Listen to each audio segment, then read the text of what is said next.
ಶ್ರೀ ಗುರುಭ್ಯೋ ನಮಃ. ಪರಮಗುರುಭ್ಯೋ ನಮಃ.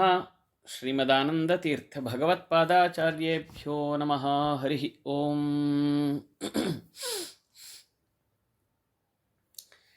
ಶ್ರೀ ವೇದಾಂತ ಮಹಾಚಲಂ ಹಿ ಪರಿತಃ ಸಂಯೋಜ್ಯ ಸೂತ್ರಾಹಿಪಂ ಸದ್ವಾತಾಗಮ ಪೋಷಿತಾತ್ಮಹೃದಯಂ ತತ್ಪೂರ್ವಪಕ್ಷಾಸುರೈಃ ಸಿದ್ಧಾಂತೋಕ್ತಿ ಸುರೇಶ್ವರೈಶ್ಚ ಮಥಿತೋ ಯಃ ಕೃಷ್ಣ ದುಗ್ಧಾಂಬುಧಿಃ ಸ್ವೀಯಾನಾಮೃತಂ ಪ್ರಯಚ್ಛತಿ ಸಮಾಂ ಪಾಯಾತ್ ಗುಣೋದ್ಯನ್ಮಣಿಃ.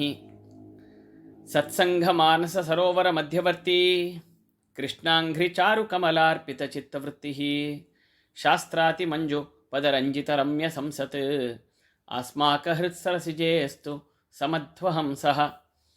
ತಪೋ ವಿದ್ಯಾ ವಿರಕ್ತ್ಯಾದಿ ಸದ್ಗುಣೌಘಾಕರಾನಹಂ ವಾದಿರಾಜ ಗುರೂನ್ ವಂದೇ ಹಯಗ್ರೀವ ಪದಾಶ್ರಯಾನ್.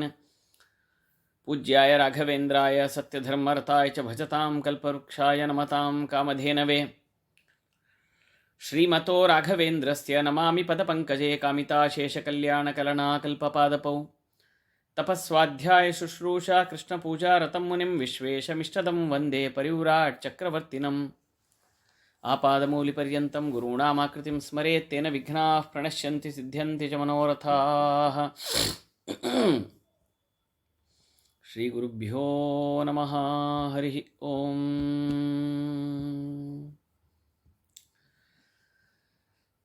ಭಾವಿ ಸಮೀರರಾಗಿರುವಂತಹ ಶ್ರೀಮದ್ ವಾದಿರಾಜತೀರ್ಥ ಶ್ರೀಪಾದಂಗಳವರಿಂದ ರಚಿತವಾದ ಮಹಾಕಾವ್ಯ ಶ್ರೀ ರುಕ್ಮಿಣೀಶ ವಿಜಯ. ಈ ರುಕ್ಮಿಣೀಶ ವಿಜಯ ಮಹಾಕಾವ್ಯದಲ್ಲಿ ಒಟ್ಟು 19 ಸರ್ಗಗಳಿದ್ದು, ಅದರಲ್ಲಿ ಈವರೆಗೂ ಸುಮಾರು 13 ಸರ್ಗಗಳ, ಸರ್ಗ ಅಂದರೆ ಅಧ್ಯಾಯ, ಹೀಗಾಗಿ 13 ಸರ್ಗಗಳ ಯಥಾಮತಿ ಚಿಂತನೆಯನ್ನು ಮೊದಲನೇ ಶ್ಲೋಕದಿಂದ ಶುರು ಮಾಡಿ ಪ್ರತಿ ಶ್ಲೋಕವನ್ನು ನೋಡುತ್ತಾ ಬಂದಿದ್ದೇವೆ. ಹೀಗಾಗಿ ಒಮ್ಮೆ ಇಡೀ ಇದುವರೆಗೂ ಆಗಿರುವಂತಹ ಪಾಠಗಳ ಸಾರವನ್ನು ಮೆಲುಕು ಹಾಕೋದಾದರೆ, ಮೊದಲನೇ ಸರ್ಗದಲ್ಲಿ ಮಂಗಳಾಚರಣೆ ಮಾಡ್ತಾರೆ. ತಮ್ಮ ಇಷ್ಟತಮನಾಗಿರುವಂತಹ ದೇವತೆ ಕೃಷ್ಣ ಪರಮಾತ್ಮನನ್ನು, ಹಯಗ್ರೀವ ದೇವರನ್ನು ಸ್ತೋತ್ರ ಮಾಡ್ತಾರೆ. ಲಕ್ಷ್ಮೀದೇವಿಯ ಚಿಂತನೆಯನ್ನು ಮಾಡ್ತಾರೆ. ವಾದಿರಾಜತೀರ್ಥರು ಭಾರತೀ ದೇವಿಯನ್ನು,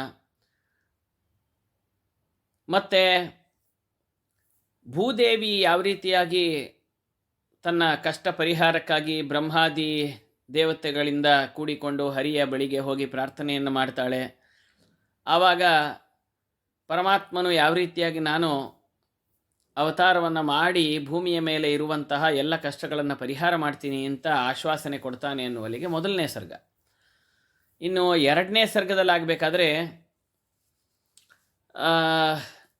ಯಶೋಧಾದೇವಿಯ ಪುತ್ರಿಯನ್ನು ಈ ಕಡೆಗೆ ಕರೆದುಕೊಂಡು ಬರೋದು, ಎಲ್ಲಿಗೆ?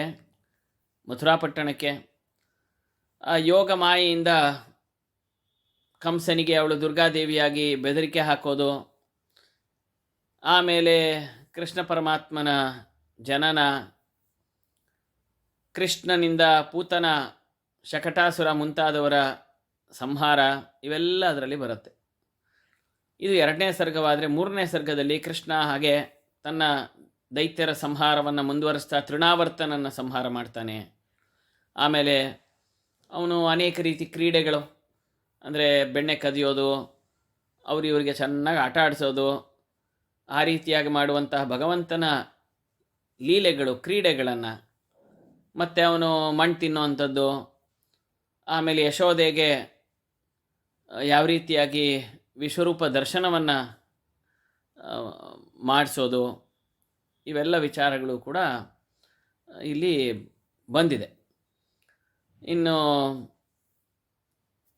ನಾಲ್ಕನೇ ಸರ್ಗದಲ್ಲಾಗಬೇಕಾದ್ರೆ ಯಶೋದೆಯಿಂದ ಕೃಷ್ಣ ಪರಮಾತ್ಮನನ್ನು ಬಂಧನ ಹೇಗಾಯಿತು, ಅವನು ಯಾವ ರೀತಿಯಾಗಿ ಯಶೋದೆಗೆ ತುಂಬ ಆಟ ಆಡಿಸ್ತಾನೆ, ಕೊನೆಗೆ ಅವನ್ನ ಕಟ್ಟಾಕ್ತೀನಿ ಅಂಥೇಳಿ ಕಟ್ಟಾಕಿದಾಗ ಯಮಳಾರ್ಜುನರು ಅನ್ನೋ 2 ವೃಕ್ಷ ರೂಪದಲ್ಲಿದ್ದಂತಹ ಏನು ಗಂಧರ್ವರಿಗೆ ಬಿಡುಗಡೆ, ಅಲ್ಲಿದ್ದಂಥ ದೈತ್ಯರ ಸಂಹಾರ, ಇವೆರಡೂ ಒಟ್ಟಿಗೆ ಮಾಡಿ ಆ ಮರದ ಮಧ್ಯದಿಂದಾನೇ ಉರುಳು ಏನು ತನ್ನ ಇದಕ್ಕೆ ಕಟ್ಟಾಕಿರ್ತಾಳಲ್ಲ ಕೃಷ್ಣ ಪರಮಾತ್ಮನನ್ನು, ಅಂತಹ ಆ ಒರಳುಕಲ್ಲನ್ನೇ ಮುಂದೆ ತೆಗೆದುಕೊಂಡು ಹೋಗಿ ಆ ಮರವನ್ನು ಒಡೆದುಹಾಕಿ ಅಲ್ಲಿರುವಂಥ ದೈತ್ಯರ ಸಂಹಾರವನ್ನು ಮಾಡಿ ಗಂಧರ್ವರನ್ನು ಮುಕ್ತಿಗೊಳಿಸ್ತಾನೆ ಅನ್ನೋ ವಿಚಾರಗಳಾಗಲಿ, ಅಥವಾ ನಳಕೂಬರ ಮಣಿಗ್ರೀವರ ಶಾಪ ವಿಮೋಚನೆ ಆಗಲಿ, ವೃಂದಾವನದಲ್ಲಿ ಪ್ರವೇಶ ಮಾಡೋದಾಗಲಿ, ವತ್ಸಾಸುರ ಬಕಾಸುರ ಇವುಗಳ ಸಂಹಾರವನ್ನು ಮಾಡೋದಾಗಲಿ, ಮತ್ತು ಈ ಬಕಾಸುರ ಬೇರೆ, ಬಕ ಅನ್ನುವ ಅಸುರ ಆಯಿತಾ, ಬಕರೂಪದಲ್ಲಿ ಇದ್ದಂಥ ಅಸುರ.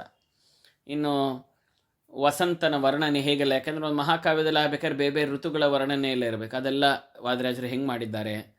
ಮತ್ತು ಕಾಳಿಂಗ ಸರ್ಪದ ದಮನ ಮಾಡುವಂಥದ್ದು, ಇದೆಲ್ಲ 4ನೇ ಸರ್ಗದಲ್ಲಿ ಬರುತ್ತೆ. 5ನೇದರಲ್ಲಿ ಕೃಷ್ಣನು ಹೇಗೆ ದಾವಾಗ್ನಿಯನ್ನೇ ಪಾನ ಮಾಡಿಬಿಡ್ತಾನೆ.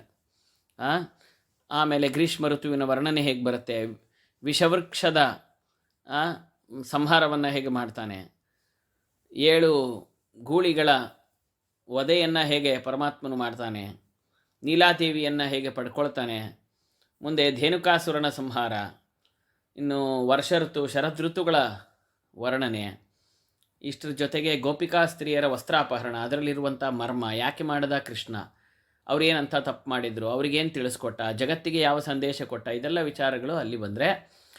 ಇನ್ನು ಮುಂದೆ ಈ ಅನೇಕ ಜನ ಬ್ರಾಹ್ಮಣರು ದೊಡ್ಡ ಹವನವನ್ನು ಕಾಡಿನಲ್ಲಿ ಮಾಡ್ತಾಯಿದ್ರು, ಪಾಂಡವರು ಅವಾಗ ಅಲ್ಲಿರ್ತಾರೆ ಅಂಥ ಇಲ್ಲ ಪಾಂಡವರಲ್ಲ ಏನು ಅನೇಕ ಬ್ರಾಹ್ಮಣರು ಯಜ್ಞಯಾಗಾದಿಗಳನ್ನು ಮಾಡಬೇಕಾದ್ರೆ ಅವರ ಹೆಂಡಂದಿರ ಬಳಿಗೆ ಕೃಷ್ಣನು ಕಳುಹಿಸಿದಂತಹ ಗೋಪಾಲಕರು ಹೋಗಿ ಹಸುವಾಗ್ತಾ ಇದೆ ಏನಾರು ಕೊಡಿ ಅಂತ ಕೇಳಿದಾಗ ಅವರು ಕೊಡುವಂತಹ ನೈವೇದ್ಯ ಅದನ್ನು ಸ್ವೀಕಾರ ಮಾಡಿ ಕೃಷ್ಣನು ಮಾಡುವಂಥ ಅನುಗ್ರಹ, ಬ್ರಾಹ್ಮಣರಿಗೆ ಸಿಗದೇ ಇರುವಂಥ ಆಶೀರ್ವಾದವನ್ನು ಅವರ ಹೆಂಡತಿಯರಿಗೆ ಹೇಗೆ ಕೊಟ್ಟ ಅನ್ನೋದನ್ನು, ಈ ಎಲ್ಲ ವಿಚಾರಗಳು, ಗೋವರ್ಧನ ಗಿರಿಯನ್ನು ಎತ್ತಿದ್ದ ವಿಚಾರ, ಇದಷ್ಟು 5ನೇ ಸರ್ಗದಲ್ಲಿ ಬರುತ್ತೆ. 6ನೇದರಲ್ಲಿ ಆಮೇಲೆ ಪರ್ವತಗಳ ವರ್ಣನೆ, ಇಂದ್ರನು ಹೇಗೆ ಅಹಂಕಾರದಿಂದಿದ್ದ ಆಮೇಲೆ ಕೃಷ್ಣನ ಬಳಿಗೆ ಬಂದು ಸ್ತೋತ್ರ ಮಾಡ್ತಾನೆ, ತಪ್ಪೊಪ್ಕೋತಾನೆ, ಈ ವಿಚಾರಗಳೆಲ್ಲ ಬಂದರೆ, ಕೃಷ್ಣನ ವೇಣುಗಾನದ ವಿಚಾರ, ಗೋಪಿಕಾಸ್ತ್ರೀಯರ ಶೃಂಗಾರದ ವರ್ಣನೆ, ಅವರು ಕೃಷ್ಣನನ್ನು ಮಾಡ್ತಾ ಇದ್ದಂತಹ ಪ್ರೀತಿಯ ವರ್ಣನೆ, ಅವ್ರಿಗಾದಂಥ ಪಶ್ಚಾತ್ತಾಪ, ಇವೆಲ್ಲ ಬರುತ್ತೆ. ಮುಂದೆ ಅವರು ಕೃಷ್ಣನ ಬಗ್ಗೆ ನಮ್ಮಿಂದ ಕೃಷ್ಣನಿಗೆ ಏನೋ ತುಂಬ ಪ್ರಯೋಜನ ಆಗ್ತಾಯಿದೆ ಅಂತ ಅಂದ್ಕೊಂಡಾಗ ಕೃಷ್ಣನು ಕಣ್ಮರೆಯಾಗಿ ಅವರಿಗೆ ಬುದ್ಧಿ ಕಲಿಸ್ಲಿಕ್ಕೆ ಹೋಗಿರ್ತಕ್ಕಂಥ ವಿಚಾರ, ಇದು 7ನೇ ಸರ್ಗದಲ್ಲಿ ಬರುತ್ತೆ. ಅವರು ಎಷ್ಟು ಅಳ್ತಾರೆ, ಎಷ್ಟು ಕಷ್ಟಪಡ್ತಾರೆ ಅನ್ನೋದೆಲ್ಲ ಅದರಲ್ಲೇ ಬರುತ್ತೆ. ಇದರಲ್ಲೇ ಗೋಪಿಗೀತೆ ಭಾಗವತದಲ್ಲಿ ಬಂದಿದ್ದನ್ನೇ ಇಲ್ಲಿ ಇನ್ನೊಂದು ರೀತಿಯಾಗಿ ತುಂಬ ವಿಶೇಷವಾಗಿ ವರ್ಣಿಸಿದ್ದಾರೆ. ಬಹಳ ರೋಚಕವಾಗಿರುವಂಥ ಒಂದು ಸರ್ಗ ಈ 7ನೇ ಸರ್ಗ. ಇನ್ನು 8ನೇ ಸರ್ಗದಲ್ಲಿ ಕೃಷ್ಣನು ಮಾಡುವಂತಹ ಕೊನೆಗೆ ಅವರೆಲ್ಲರಿಗೂ ಪ್ರಾಯಶ್ಚಿತ್ತವಾದಾಗ ಕೃಷ್ಣನು ಬಂದು ಅವರಿಗೆ ಅವರ ಜೊತೆಗೆ ರಾಸಕ್ರೀಡೆಯನ್ನು ಆಡುವಂತಹ ವಿಚಾರ, ಇವೆಲ್ಲ 8ರಲ್ಲಿ ಬಂದರೆ, ಇನ್ನು ಅದೇ ರಾಸೋತ್ಸವದ ವರ್ಣನೆ, ಕೃಷ್ಣನು ಗೋಪಿಕಾಸ್ತ್ರೀಯರ ಸಂವಾದ, ಅವ್ರು ಯಾವ ರೀತಿಯಾಗಿ ಮಾತಾಡ್ತಾಯಿದ್ರು, ಪರಸ್ಪರವಾಗಿ ಹೆಂಗೆ ಮಾತಾಡಿಕೊಂಡ್ರು, ಎಷ್ಟು ರಸಭರಿತವಾಗಿತ್ತು, ಅದೆಲ್ಲ 9ರಲ್ಲಿ ಬಂದರೆ, 10ನೇ ಸರ್ಗದಲ್ಲಿ ಮುಂದೆ ಈ ದೊಡ್ಡ ಒಂದು ಯಾವುದು ಸರ್ಪ ಹೆಬ್ಬಾವು, ಅದು ಹೇಗೆ ತನ್ನ ನಂದಗೋಪನನ್ನು ಸಿಕ್ಕಾಕ್ಸ್ಕೊಂಡ್ಬಿಟ್ಟಿತ್ತು, ಅದನ್ನು ಕೃಷ್ಣ ಪರಮಾತ್ಮ ಹಿಂಗೆ ಬಿಡಿಸ್ದ, ಮತ್ತು ಶಂಖಭೂಕ, ಅರಿಷ್ಟ, ಕೇಶಿ ಇವರೆಲ್ಲ ಅನೇಕ ದೈತ್ಯರ ಸಂಹಾರ ಕೃಷ್ಣ ಹೇಗೆ ಮಾಡ್ದ, ನಾರದರಿಂದ ಕಂಸನಿಗೆ ಹೇಗೆ ಹೋಗಿ ಸಂದೇಶ ಸಿಗತ್ತೆ, ಕೃಷ್ಣನು ಎಂಥವನು ಹೇಗೆ ಅಂತೆಲ್ಲ ಹೇಳ್ತಾರೆ, ನಾರದನು ಕಂಸನಿಗೆ ಮಾಡುವಂಥ ಪ್ರೇರಣೆ, ಯಾಕಂದರೆ ಅವನ ಅವತಾರ ಸಮಾಪ್ತಿ ಆಗಬೇಕಾಗಿದೆ, ಅಂದರೆ ಅವನು ಯಾವ ರೀತಿಯಾಗಿ ಕಂಸನು ಬಂದಿದ್ನೋ ದುಷ್ಟ, ಅವನ ಕಾರ್ಯ ಮುಗಿಸ್ಬೇಕಾಗಿದೆ, ಹಾಗಾಗಿ ನಾರದರು ಅವನು ಪ್ರೋತ್ಸಾಹ ಕೊಟ್ಟು ಅವನು ಇನ್ನಷ್ಟು ವ್ಯಗ್ರವಾಗಲಿಕ್ಕೆ ಮಾಡಿಕೊಡ್ತಾರೆ.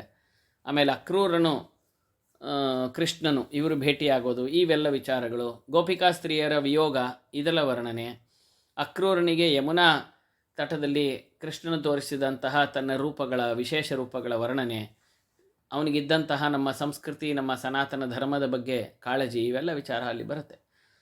ಮತ್ತು ಕೃಷ್ಣನು ಇದೆಲ್ಲ 10ರಲ್ಲಿ ಬಂದರೆ 11ರಲ್ಲಿ ಕೃಷ್ಣನು ಮಥುರಾಪಟ್ಟಣದ ಪ್ರವೇಶವನ್ನು ಮಾಡ್ತಾನೆ ಕಂಸನ ಸಂಹಾರಕ್ಕಾಗಿ ತನ್ನ ಅಣ್ಣನ ಜೊತೆಗೆ. ಬಟ್ಟೆ ಕೇಳಿದಾಗ ಕೊಡದೇ ಇರತಕ್ಕಂಥ ಆ ರಜಕನ ವಧೆ, ಮತ್ತು ಕುಬ್ಜೆ ಒಬ್ಬಳು ಬಂದು ಒಳ್ಳೆ ಗಂಧಾದಿಗಳನ್ನು ಕೊಟ್ಟು ಕೃಷ್ಣನಿಗೆ ಸಂತೈಸಿದಾಗ ಅಳುಗೆ ಮಾಡುವಂತಹ ಅನುಗ್ರಹ, ಉರ್ವಶಿ ರೂಪವೇ ಅವಳಾಗಿದ್ಲು ಅನ್ನೋ ವಿಚಾರಗಳು ಇವೆಲ್ಲ. ಮತ್ತು ಧನುಸ್ಸಿನ ಭಂಗವನ್ನು ಮಾಡ್ತಾನೆ ಕೃಷ್ಣ.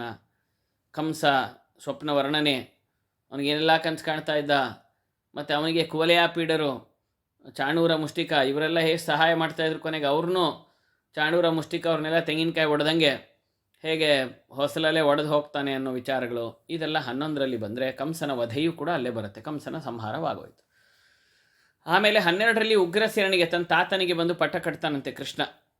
ದೇವಕಿ ವಸುದೇವರಿಗೆ ಸಮಾಧಾನ ಮಾಡ್ತಾನೆ. ಕೃಷ್ಣನು ಉಪನಯನ ವರ್ಣನೆ, ಆಮೇಲೆ ಕೃಷ್ಣನಿಂದ ವಿದ್ಯಾಭ್ಯಾಸ, ಹೇಗೆ ಕೃಷ್ಣನು ಗುರುಕುಲದಲ್ಲಿ ಹೋಗಿ ಆ ಗುರುಗಳ ಸೇವೆಯನ್ನು ಮಾಡ್ತಾನೆ, ಗುರುಪತ್ನಿಯರ, ಮತ್ತು ಅವರಿಗೆ ಕೊಟ್ಟಂಥ ಗುರುದಕ್ಷಿಣೆ ಯಾವ ರೀತಿಯಾಗಿತ್ತು, ಅವರ ಪುತ್ರನನ್ನು ಪುನಃ ತಂದು ಕೊಟ್ಟು ಆ ಪಂಚಜನ ಅನ್ನೋ ದೈತ್ಯನಿಂದ ಹೇಗೆ ಬಿಡಿಸ್ಕೊಂಡು ಬರ್ತಾನೆ, ಅವನ ಸಂಹಾರವನ್ನು ಮಾಡ್ತಾನೆ, ಪಾಂಚಜನ್ಯ ಶಂಖವನ್ನು ಊದ್ತಾನೆ, ಇವೆಲ್ಲ ವಿಚಾರಗಳು ಕೂಡ ಈ 12ರಲ್ಲೇ ಬರುತ್ತೆ.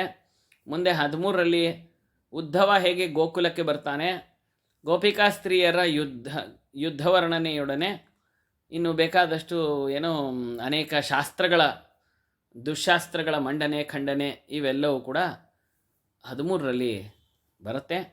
ಆ 13ನೇ ಸರ್ಗ ಇನ್ನು ಪೂರ್ತಿಯಾಗಿ ಸ್ವಲ್ಪ ಉದ್ಧವನ ಗೋಕುಲ ಆಗಮನದ ಬಗ್ಗೆ ಮಾತ್ರ ಸ್ವಲ್ಪ ನೋಡಿದ್ವಿ. ಹೀಗಾಗಿ ನಾನು ಪುನಃ ಮತ್ತೊಮ್ಮೆ ಮೊದಲಿಂದಾನೇ ಅಲ್ಲಿ ಮಾಡೋಣ ಅಂತ ಅಂದ್ಕೊಂಡಿದ್ದೀನಿ. ಅಂತೂ ಒಟ್ಟಿನಲ್ಲಿ 13ನೇ ಸರ್ಗವನ್ನು ನಾವು ಅಧ್ಯಯನ ಮಾಡಬೇಕಾಗಿದೆ. 13ವರೆಗೂ ಏನು ವಿಚಾರ ಬಂದಿತ್ತು ಅನ್ನೋದನ್ನು ನಾನು ನಿಮಗೆ ತಿಳಿಸಿದ್ದೀನಿ. ಇಷ್ಟು ಸಂಕ್ಷಿಪ್ತವಾದಂಥ ಪರಿಚಯ ನಿಮಗೆ ಗೊತ್ತಿರಲಿ. ಶ್ರೀಕೃಷ್ಣಾರ್ಪಣಮಸ್ತು.